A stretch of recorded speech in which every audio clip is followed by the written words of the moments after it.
सरकारी अधिकारियों से आस होती है कि वो बेहतर ढंग से अपना काम करेंगे, अपने अधीनस्थों के अधिकारों की रक्षा का ध्यान रखेंगे।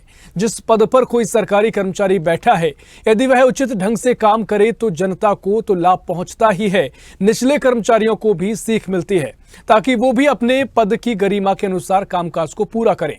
ये सब बातें बताने की जरूरत इसलिए पड़ रही है कि गरियाबंद में सरकारी कर्मचारियों ने महज रुपयों के लिए अपने पद का जमकर दुरुपयोग किया है और करोड़ों रुपए के गबन को अंजाम दिया है। इसी पर देखिए हमारी एक खास रिपोर्ट।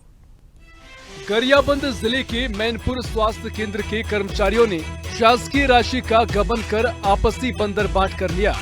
गबन का ये खेल 4 साल तक चलता रहा और अब जांच में 3,13,43,931 रुपए की राशि की गड़बड़ी सामने आई है। मामला सामने आने के बाद हुई विस्तृत जांच के बाद आज मैनपुर पुलिस में इसे लेकर तत्कालीन बीएमओ सहित कुल 11 लोगों पर एफआईआर दर्ज की गई है। इस गड़बड़ी में ट्रेजरी के कर्मचारियों के साथ साथ पिछले कुछ ट्रेजरी अफसर भी शामिल बताए जा रहे हैं। यही कारण है कि पिछले 3 ट्रेजरी अफसर पर भी एफआईआर दर्ज की गई है। ये इंक्वायरी इनकी पहले से चल रही थी, जांच रिपोर्ट अभी कंप्लीट हुई थी, तो जो हमारे सीनियर अधिकारियों को भी पता है तो उनके फिर दिशा निर्देशन पे एफआईआर करवाने का निर्देश आया हुआ था। तो एफआईआर के लिए मैनपुर बीएमओ को बुला गया हुआ था। सब चीज़ें ऑनलाइन नहीं थी ना, तो ये ऑफलाइन मोड से निकला हुआ है। निगरानी तो होती है तभी तो पकड़ा गया ना, ऑडिट वगैरह भी होते हैं तभी पकड़ा गया। तो इस पर हम क्या करें? सीएमओ के ही कहने पे हमने आगे मतलब वो पूरा वो एक दिन में इंक्वायरी नहीं हो सकती ना, तो बहुत सारे लोग भी इन्वॉल्व थे। तो सीएमओ सर की जांच अध्यक्षता में जो भी कमेटी बनी थी, तो ये उसकी रिपोर्ट आई है और राजस्व विभाग वालों ने भी काम किया हुआ है उसमें, यानी एक पूरी डिप्टी कलेक्टर्स का भी यूनिट बना हुआ है। अब समझिए कैसे किया गया गबन।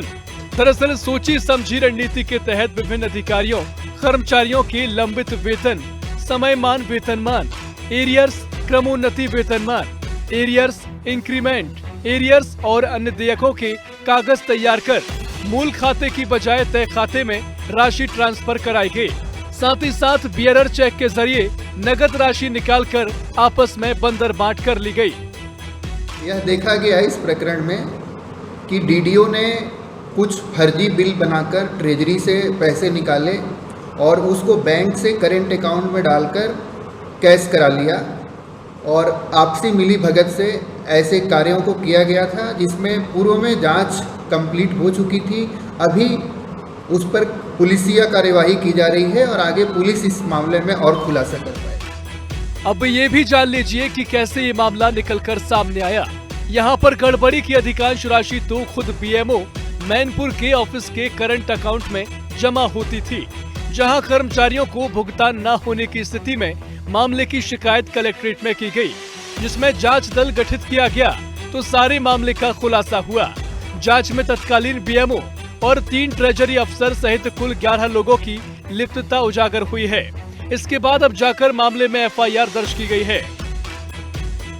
मैनपुर में जिला कार्यालय से जांच प्रतिवेदन प्राप्त हुआ था, जिसके आधार पर पाया गया था कि घटना समय में तत्कालीन बीएमओ जो मैनपुर थे के नेगी और उनके अन्य सहयोगियों द्वारा मिलकर शासन को लगभग 3 करोड़ के आसपास का चूना लगाया गया है और धोखाधड़ी की गई है, जिस पर से थाना मैनपुर में सुसंगत धाराओं में भी अपराध पंजीबद्ध किया गया है और जांच प्रतिवेदन जो जिला कार्यालय से प्राप्त हुआ है उसका अध्ययन किया जा रहा है। उसके आधार पर अग्रिम वैधानिक कार्रवाई की जाएगी। के नेगी तत्कालीन बीएमओ मैनपुर और उसके अतिरिक्त 10 अन्य आरोपी, कुल 11 आरोपी अभी तक बनाए गए हैं और विवेचना पश्चात देखे हैं उसमें कुछ कम ज़्यादा या अन्य लोगों की संलिप्तता पाई जाती है तो अन्य लोगों का नाम भी उसमें जोड़ा जाएगा। एक के नेगी जो तत्कालीन बीएमओ है, इसके अतिरिक्त कुछ ट्रेजरी ऑफिसर उस समय जो थे वो और कुछ शासकीय सेवक जो स्वास्थ्य विभाग और ट्रेजरी विभाग में थे वो लोग सम्मिलित हैं। हैरानी की बात यह है कि कोषालय के ऑडिट में बंदरबाट की रकम पर आज तक आपत्ति क्यों नहीं ली गई।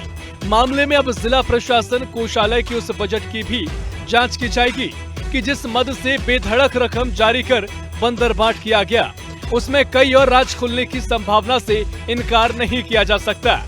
हालांकि इस जगह पर एक बात और है कि शिकायत के 2 साल बाद मामले पर कार्रवाई की जा रही है, जो कि बताता है कैसे अपने रसूख के दम पर गबन करने वाले कर्मचारी बच रहे थे। गरियाबंद से संवाददाता लोकेश सिन्हा की रिपोर्ट।